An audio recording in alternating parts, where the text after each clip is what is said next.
Goeiedag en welkom by Woordspieël, waar ons vandag weer in die woord inkyk en ons kyk vandag na Matteus hoofstuk 15 en ons wil Jesus hierin raak sien en toelaat dat die Heilige Gees iets in ons lewe doen wat kan oorspoel na 'n leefstyl wat in lyn met Jesus se lewe is.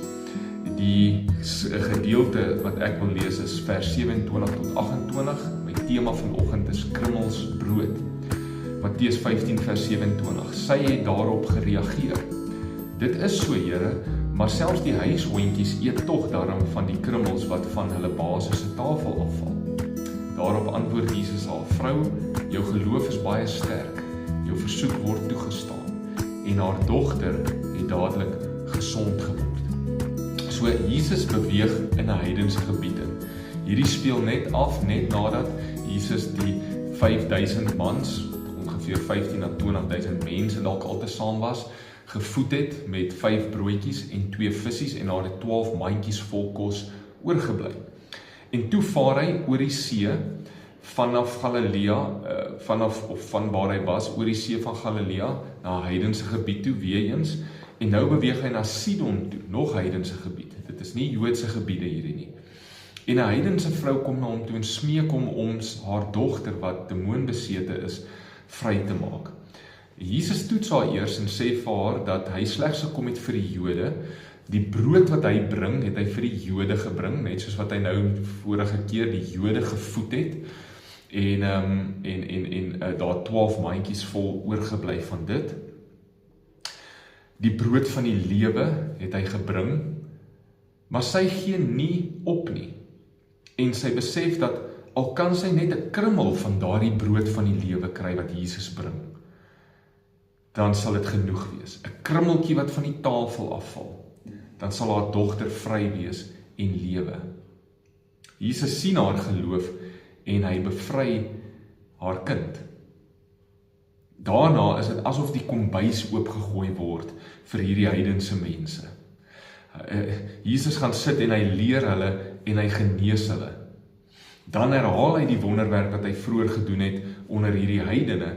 Hy vermeerder 7 brode en 'n paar vissies om 4000 mans plus nog vroue en kinders te voed, sodat daar 7 mandjies oorbly. Die vrou se geloof het die hele kombuis oopgegooi. Wat sou gebeur het as hierdie vrou nie Jesus in geloof aangegryp het nie? Dan sou niks van hierdie wonderlike dinge dalk gebeur het nie. Jesus was daar in hierdie gebied, hy was beskikbaar, daar was definitief 'n rede hoekom hy daar was, maar as niemand hom in geloof aangegryp het nie, sou dit wat Jesus in stoor gehad het, nie gebeur het nie. Jesus het nie vir my net krummels gebring nie. Jesus het vir jou nie net krummeltjies nie. Na die kruis het hy alles vir ons beskikbaar gestel. Gaan lees gerus Romeine 8.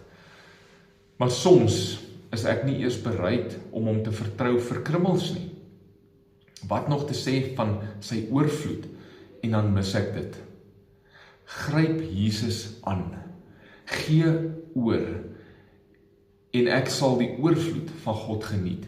En dit mag dalk net ook die kombuis oopsluit vir ander mense in my familie, ander mense in my lewe, ander mense in my gemeenskap, wanneer ek God aangryp vir sy brood van lewe in my lewe.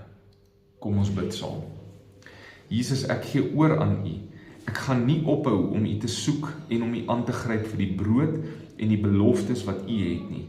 U sê dat geloof U behaag. Net 'n krummeltjie sal genoeg wees, maar ek weet, dan gee U nie net 'n krummeltjie nie. U gee die hele kombuis. Soveel so dat duisende ander ook kan eet. Ek is nie nederig wanneer ek terugstaan nie. Ek is eintlik ongelowig. Ek sal nie meer back off nie. Ek sal U aanhou pes met my geloof. Amen. Die Here seën jou. Mag jy 'n great dag hê en mag jy dan ook hierdie deel met iemand anders wat dit vandag moet hoor.